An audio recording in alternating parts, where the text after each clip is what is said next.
Welcome to the Working Family Lobby Corps session update video, week number 5. Come get involved.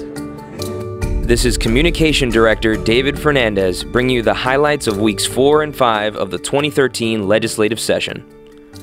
During the shortest week of session, because of the holiday break, senators pushed up the vote for SB 1392, another attack by extremist legislators to make significant and unnecessary changes to the Florida retirement system.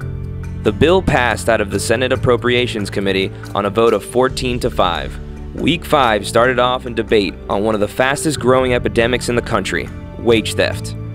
Senate Bill 1216 by Senator Bradley attempts to prevent local governments from passing wage theft ordinances that have been overwhelmingly successful in returning stolen, hard-earned wages back to the workers.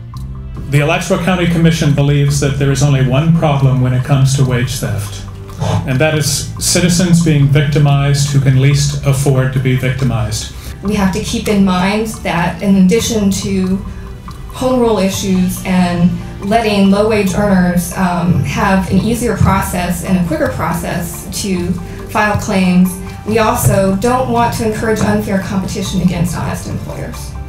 The bill passed on a party line vote. On Tuesday and Thursday, the House debated 2 of our priority bills for the session, and Working Family Lobby Corps members were there to take action in opposition. HB 867, the so-called parent trigger legislation, would turn our public schools over to for-profit charters and continue the effort to privatize education. Every major parent group in the state, teachers and students around Florida have voiced opposition to this bill. Hi, I'm Karen Rera and I'm here from Gainesville, Florida, representing Alachua County Education Association. I'm here because of my grave concerns for our retirement, for our children, and because I want to be actively involved, and I want our legislators to know that the people of Florida will not tolerate this kind of behavior to the treatment of their teachers, their firefighters, their police officers, their children, and all the working families in the state. Come on up and join us. We need you. You know what? You've given us no option but to vote against this. You've given up. There's been no legislative empowerment.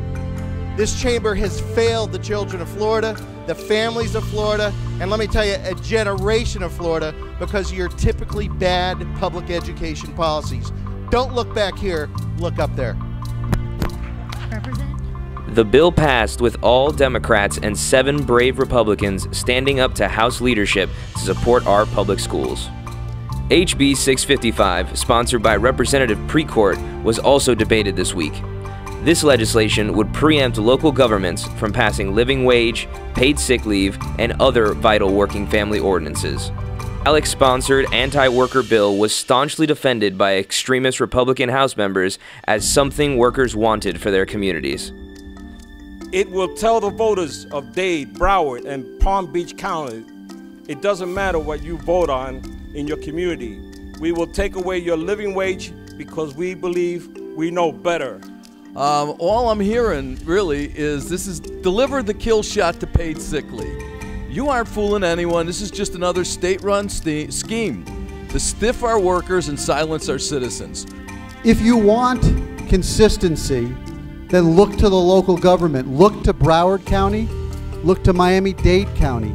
They passed what we ought to be doing statewide, and that is a living wage.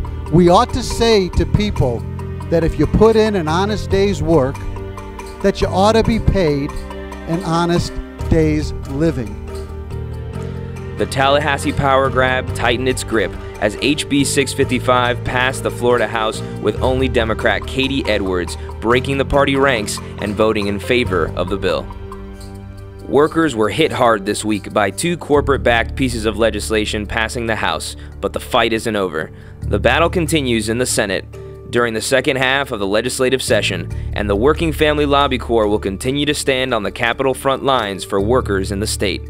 Stay tuned next week for another legislative update. Solidarity.